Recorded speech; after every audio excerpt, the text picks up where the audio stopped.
The title of this excerpt is called April's Fall. Listen and enjoy. The mid-spring heat made it difficult to mourn with decency. The smell of human sweat, perfumery, and moist soil made death seem alive. Cosmetics peeled themselves off of faces, revealing spaces of imperfection, hoping to have been hidden by layers of aesthetic enhancement. As made up as they were, neither the corpse nor the faces in attendance could mask the surreality of immortality. They became same in weakness and opposite in existence. She wore MAC NC50 foundation in summer and NC45 in winter, but in spring, only she could combine the two to achieve the perfect hue. A terracotta toffee, red like the Hamilton sand, half a yellow like the eastern sun, mid-tone, brown skin. But today the colour was grey, and the rest of her makeup looked as though it was applied with Crayolas. The contrast in the blacks of her peplum shirt made this an obvious statement. She wouldn't have left the house. She would have texted her friends and cancelled at the last minute because she looked stupid. Too much of one or the other made her look dirty or horribly pale. Shame and confusion hung in the air. Nobody spoke of the cause of death. We didn't do that, and I just couldn't quite get myself to read the rest. Not yet. I just think it's always been easy for you. I never really understood what she meant.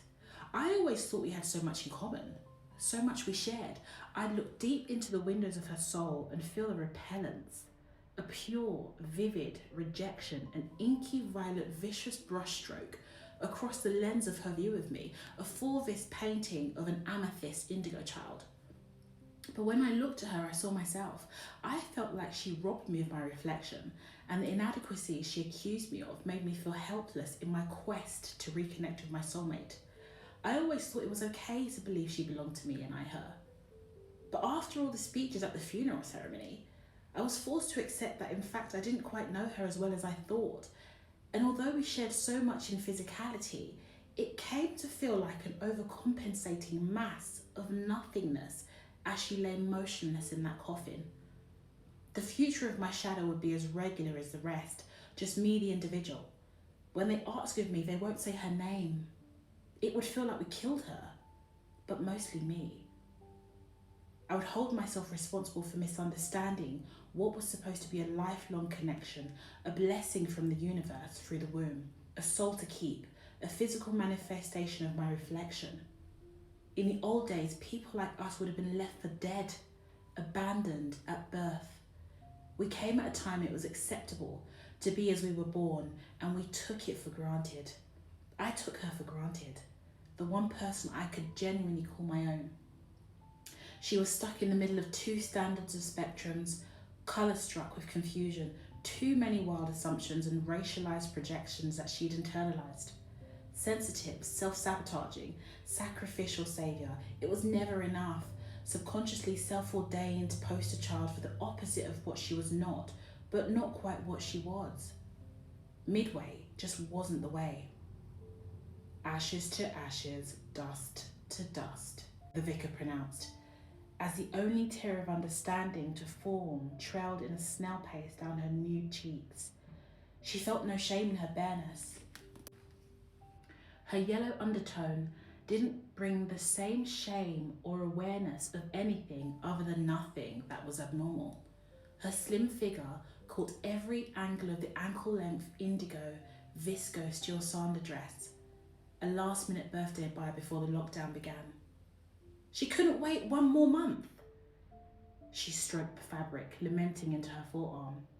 Her pearly white teeth met every aunty with grace as they made choirs of the same verse. Ndo Nwannem, kele dirigi Chineke. It is well. Ndo o. It was good enough for themselves. It was code. Give enough to carry on, never dig, only lightly, and deflect all troubles towards the Lord. Once the conversation becomes a wet towel of vulnerability, give it all to Chineke. When the casket lobbied down into the dark cuboid space, I watched them weep. People I once thought were void of emotion, especially towards her. Maybe it was the shock that locked my knees and threw away the keys to the river of my heart. I wasn't going to cry today. I just wanted to find out why. Her coffin was white and firm. She was locked in for eternity. This was the box that ultimately defined her demise. As the dearly beloved departed, she waited in vain for silence, hoping for a last chance to reconnect. Maybe today was the day she'd finally feel that spiritual connection. She pressed the book into her bosom, wishing the spirit of the author would take over her psyche, take her to a place once forbidden, boarded off, washed with mystique. She was right. Just because we were the same didn't mean we had the same story. In fact, we weren't the same. She was my shadow and I was her glory. So we thought. Why me? How could she do this to me? How could she leave me here again all alone?